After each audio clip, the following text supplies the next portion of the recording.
yung gusto kong mindset na makuha nyo sa Japanese. Kaya nyo read? Kaizen, commitment to continuous improvement. Yan. Kaizen. Yan ang gusto kong mindset ng mga Hapon. Kaizen. Always strive to improve. Huwag kang makukontento sa kung na lang alam mo. Actually, you guys are very lucky. It's easier to learn ngayon. Mas madaling matuto ngayon.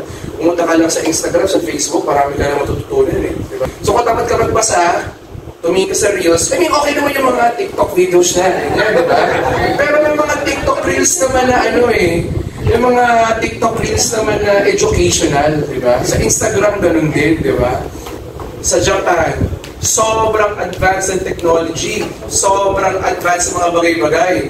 Diba? Pansinin nyo, pag pumunta kayo ng Japan, yung ano nila, yung bidet nila, yung CR nila, para ka na sa spaceship. Yung upuan yung toilet nila, pag nasano ka, pag upo ka na, mamimili ka ng tubig ang lihinis na mo. Alam mo na yun? Pwedeng warm, pwedeng malamig, minsan may speed with pressure pa yan, maganda yung flush, di ba? Tsaka ito pa, laging malinis ang toilet sa Japan. Na tipong kahit sa kama, sumakit siya mo, kakabahan kaysa Pilipinas. Naku, sumakit siya, patay. Diba? Sana pagpasok ko, walang lumulutang siya. Diba? So, diba? Ganun ka-high-tech ang Japan. Daming options, they keep the areas clean. Oh, dito, sa Japan, may tinatawag na bullet train. Imagine niyo nandito ka sa Manila, pupunta ka ng Boracay, train na lang. Ganun sa Japan. Tayo, wala. Kung may pupunta ka probinsya, may pupunta ka malayo, good luck, abutin ka oras talaga. Diba? Pero sa Japan, isang train lang, 10 to 15 minutes, kahit sa mga probinsya yan, isang sakay lang, nandun ka na, ganun kabilis. Diba? Tsaka yung communication systems ng Japan, maganda. Kasi sa Japan, pag nandun ka sa MRT or train station ng Japan, mapapansin nyo, nagkasalita yung mayroong announcer doon, nagkasalita ng Japanese and English. So for example, sabi nila ganito, train is coming in 5 minutes. Train is coming in 5 minutes. Nandiyan na yung train, 5 minutes. On time. Malinaw, alam mo, darating in 5 minutes, mga tao pumipila.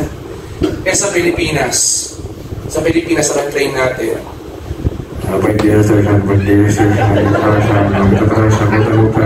Wala kang maintindihan. Tapos hindi mo alam kung ano darating.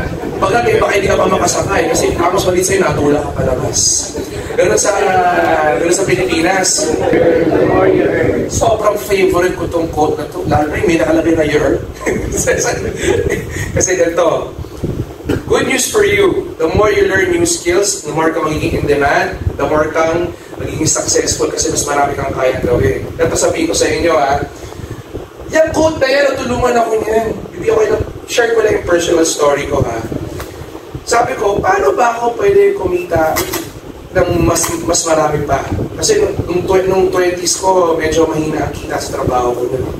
So, ito, dating buhay ko to hindi na ako ito ngayon dating buhay ko to. Hindi naman ito illegal, okay mag-alala. Sabi ko, ano bang skill ang gusto ko matutunan? Ang napag-tripan ko noon is tarot card reading. Natawa sila, no?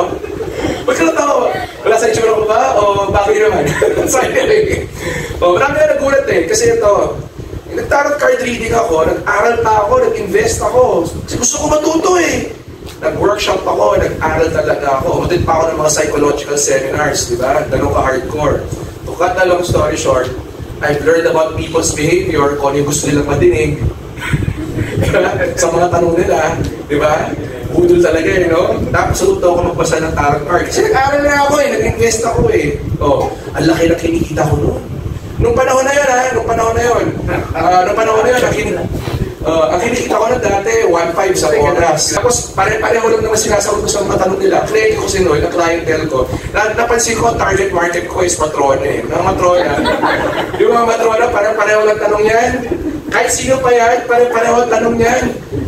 Diba? Pag punta mo kay Aling Pilaring, niloloko ba niya ako? Pag punta mo kay Ate Pasing, niloloko ba niya ako? Siyempre, ako naman, lahat ng sinasabi ko, ay pulis sa mga cards na pinunod nyo. Parang Pero para makasiguro tayo. Pero yun naman ang gusto nilang madinig. Tapos, di ba, sipin nyo, sarap ng buhay ko. Paulit-ulit lang sinasabi ko araw-araw. 3 Kita ko, may libreng Starbucks ako, may libreng kape ako, di pa ako pinapawisan, di ba? Kulang na nga lang, may tape recorder ako, ito po yung sagot sa tanong. Di, totoo. Kaya lang natigil yun for religious reasons kasi ano ko yung pamilya ko sobrang religious, family meeting ako. Alam mo, sinusuportahan ka namin sa mga negosyo mo, pero itigil mo naman itong ginagawa ko yun. Sayang. Actually, na-judge na ako ng mga kaklase ko kasi mga kaklase kasi galing ako sa all boys. Pati ba naman yan, pare, pinasok ko. Sabi ko, kapatid di pa na kailangan. Learning is the key. Yeah, so, that's just one example. Tinan niyo yung trabaho ko, ang dami ko inaaral kasi. Pansinin niyo, trabaho ko, martial arts teacher. Ngayon, naging fight director ako, pati inaaral ko din yan. Motivational speaker, seminar trainer, dami. Ako, kahit matagal na ako sa, I've been doing this for, yun talaga edad ko ha, I've been doing this for 20 years na, or a bit more. So, yun talaga edad ko. Kasi sabihin ko na nga, ano lang ako, 25. Joke lang. Joke. Nadaan na ako. Si Monica, where? So, Ano, next 30? Pero plus 30. Anyway, yung point ko is, parang kahit ganito na ako, kahit marami na akong, hindi ko masasabing sobrang galing ko, pero marami na ako na-achieve sa career ko. Tuloy pa rin ang aral ko. I still have mentors. I still have teachers. And I'm telling you, up to this day, marami pa rin ako natututunan. Marami. I never stop learning. Medyo bagayan nyo yung client nyo. Kung yari, ako yung client. Yung client mo, ultra konyo. Hi, architect. Can you suggest a nice design for me? Because I want this kind of building. I want this theme. I want to project this kind of image. Ikaw naman, ganito sagot mo. Kasi ganito po yan namin. Ito yung pak na design. Itong image nyo, sigurado, pagdating nyo, social ka, earn, di ba? Wala na. Di ba? Parang, ang sinasabi ko, bagayan nyo yung kliyente. English. Kung hindi nyo kahit English, Taglish. Di ba? Pag malumanay yung salita, malumanay ka rin. Pag medyo midiin ka din. Bagayan mo yung kliyente nyo. Kasi pag hindi nyo binagayan, magiging awkward yung conversation. Next, yun? Yes. Oh, yeah. So, you will continuously learn new skills? Yes! You will improve? Yes! Yes! Okay, guys, give yourselves a big hand. Yeah. So, 2025, this will be a great year for us. Okay, so, galingan nyo lang, keep on learning, keep on sharing your insights to your colleagues. Yan. Magtulungan kayo, alagaan yung clients nyo. Okay? So, guys, thank you very much.